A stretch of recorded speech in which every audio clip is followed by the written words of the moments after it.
Hello students, a very happy republic day to all of you. आज हम discuss करेंगे capital market versus money market. You know, in the economy there are people who have money and there are people who do not have money, who need money. तो वो लोग जिनके पास पैसा होता है they are called investors, lenders और you can say surplus units. On the other side those people जिनको पैसे की ज़रूरत होती है they are called borrowers, deficit units or you can say businessmen. And financial market is a place जहाँ पे these borrowers and lenders meet and exchange funds through some financial instruments. This borrowing and lending has been prevalent since ancient times. In ancient times, there was only unorganized financial market जहाँ पे सेठ, महाजन, साहूकार ये लोग borrowers को पैसा देते थे। बट यहाँ पे प्रॉब्लम थी, अलग अलग लोगों से अलग अलग ब्याज दर चार्ज की जाती थी। Time duration was also not fixed, तो इसमें काफ़ी लूटिंग और चीटिंग इन्वॉल्व थी। So gradually organise financial market came into existence, but आज भी अनऑर्गेनाइज सेक्टर एग्जिस्ट करता है in the form of these महाजन्स, निधीज and chit fund companies etcetera. The organised Indian financial market is categorized into capital market and money market. Capital market is further bifurcated into primary market and secondary market. Primary market वो market है जहाँ पे सिर्फ new stocks और securities को trade और issue किया जाता है। For example IPO, initial public offer. आप लोग आए दिन सुनते होंगे जब भी कोई कंपनी बड़ी बनने जाती है वो अपना IPO लॉन्च करती है, जैसे हाल ही में नायका, मामा अर्थ, इन सब ने अपना IPO लॉन्च किया है। सेकेंडरी मार्केट वो मार्केट है जहाँ पे एग्जिस्टिंग और प्रीवियसली इशूड शेयर्स और सिक्योरिटीज़ को ट्रेड किया जाता है। फॉर एग्जांपल आप जब भी Bombay stock exchange, national stock exchange, Nifty etcetera stock market में ट्रेड कर रहे हैं, you are dealing in the secondary market.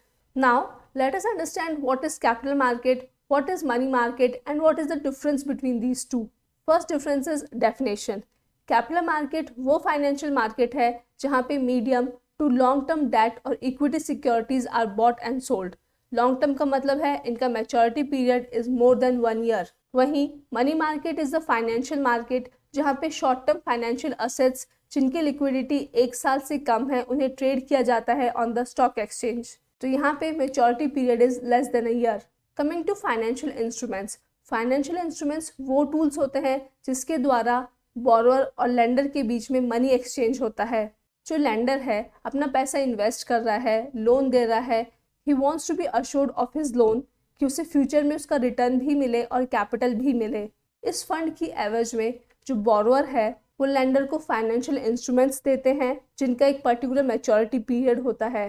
तो पैसा जाता है बोरोअर के पास और जो इंस्ट्रूमेंट्स होते हैं ये होते हैं लेंडर के पास। मैच्योरिटी पीरियड के बाद लेंडर इनको शो करता है और अपना पैसा वापस ले लेता है। कैपिटल मार्केट के मेजर इंस्ट्रूमेंट्स है bonds, debentures, shares, retained earnings, euro issues etcetera. वहीं मनी मार्केट के इंपॉर्टेंट इंस्ट्रूमेंट्स हैं commercial papers, treasury bills, certificate of deposits, trade credit etcetera. Now let me explain you these instruments in brief.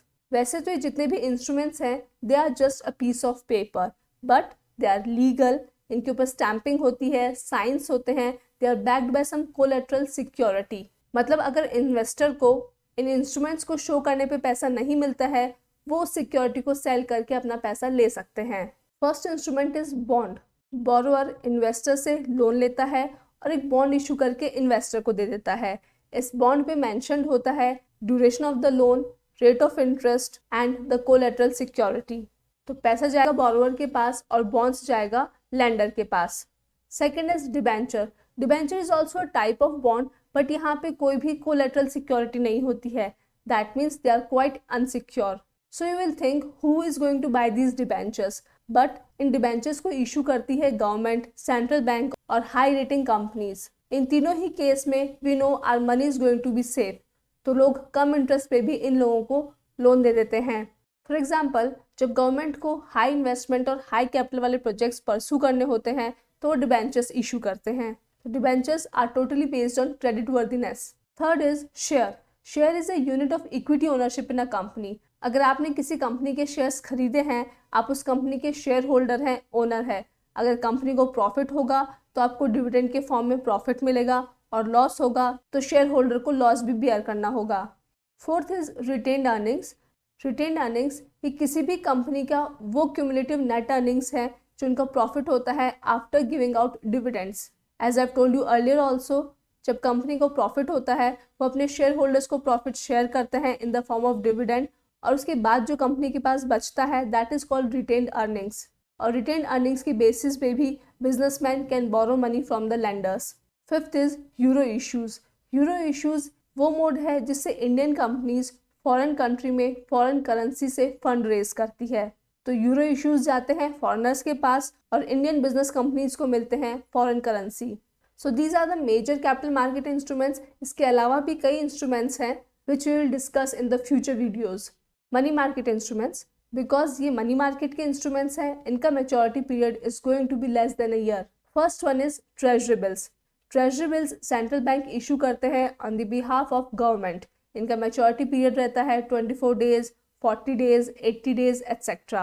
Because इन्हें central bank issue करता है तो treasury bills के case में risk is zero. Second is certificate of deposits. अगर आपने किसी bank में अपना मनी डिपॉजिट किया है तो उस डिपॉजिट के अगेंस्ट आपको एक रिसीट मिलती है जिसे कहते हैं सर्टिफिकेट ऑफ डिपॉजिट्स। ये सर्टिफिकेट ऑफ डिपॉजिट आप किसी भी लैंडर को शो कर सकते हैं and he can give you money against these CDs. Third is commercial paper. Commercial paper debenture की तरह अनसिक्योर्ड प्रोमिसरी नोट है, तो इसे इशू करती है high rated companies. Because these are unsecured that means risk is high, और जब भी रिस्क ज़्यादा होता है रिटर्न्स भी ज़्यादा होते हैं। Like in case of central bank and government there is zero risk, that means returns are also low but your money is 100% safe over there. Fourth is trade credit. This is an arrangement जहाँ पे seller buyer को allow करता है कि वो अभी सामान खरीद सकते हैं and they can pay at a later date in future. तो बायर ने प्रेजेंट में बिना पैसे दिए सामान खरीदा है, he is a borrower and seller is the lender who is going to get money in future with some return on it. Coming back to differences, third difference is participants. Capital market के participants or you can say stakeholders हैं stock brokers, insurance companies, commercial banks, underwriters etc. वहीं money market के participants हैं commercial banks, non-financial institutions, central bank, chit fund companies etc. Commercial banks commonly capital और money market दोनों में deal करते हैं।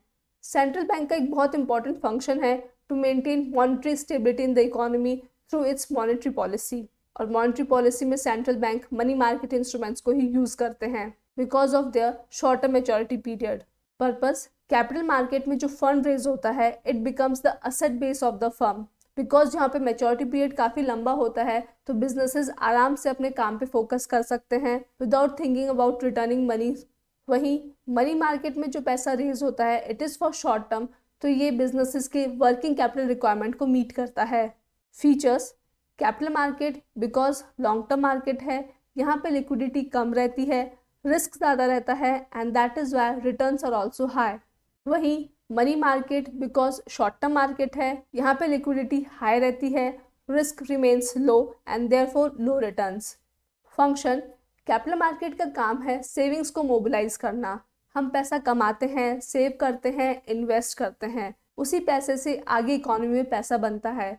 सो this cycle has to go on and capital market is an important place for this. Money market का function है to increase liquidity of funds in the economy. Because ये short term market है तो economy में काफ़ी liquidity increase करता है जिसकी वजह से मॉनेटरी इंस्टेबिलिटी और फ्लक्चुएशंस भी हो सकते हैं। बट आरबीआई का काम है इकोनॉमी में एक स्टेबल मॉनेटरी सिचुएशन को मेंटेन करना। अगर लिक्विडिटी ज़्यादा है तो RBI tight monetary policy use करती है, इकोनॉमी में लिक्विडिटी को कम करती है। So students, that was all about capital market and money market. ये टॉपिक कई प्रकार के एग्जाम से पूछा जाता है, it is an important part of syllabus, but other than this topic is very important for your day to day life. पैसा कमाना एक बात है बट पैसे से पैसा बनाना, पैसा इन्वेस्ट करना बहुत ही इम्पॉर्टेंट है। इसी से आपकी नेटवर्थ इंक्रीज होती है। दैट इज़ वाई आपको कैपिटल मार्केट, मनी मार्केट और जितने भी फाइनेंशियल इंस्ट्रूमेंट्स हैं इनकी थरो नॉलेज होनी चाहिए so that you can also invest your hard earn money. I hope आप लोग को ये वीडियो पसंद आया हो। Please give me your feedback in the comment section. आपको कोई भी डाउट हो you can also ask in the comment section. Thank you for watching this video. Keep learning, keep revising. जय हिंद, जय भारत। डियर स्टूडेंट्स, अगर सभी एग्जाम रिलेटेड कंटेंट आप एक ही चैनल पर चाहते हो तो अभी इस चैनल को सब्सक्राइब करें और बेल आइकन को प्रेस करें। और अगर एग्जाम प्रेप को आप हाई लेवल पर ले जाना चाहते हैं तो डिस्क्रिप्शन में आपको ऐप और टेलीग्राम चैनल का लिंक मिल जाएगा। तो दोस्तों, अगर आप चाहते हो कि ऐसा ही क्वालिटी कंटेंट आपको मिलता रहे जो हेल्प करे आपको आपकी एग्जाम प्रेप में, तो सर्कल में जो गामा का लोगो दिख रहा है उसको क्लिक करें और चैनल को सब्सक्राइब करें। Thank you.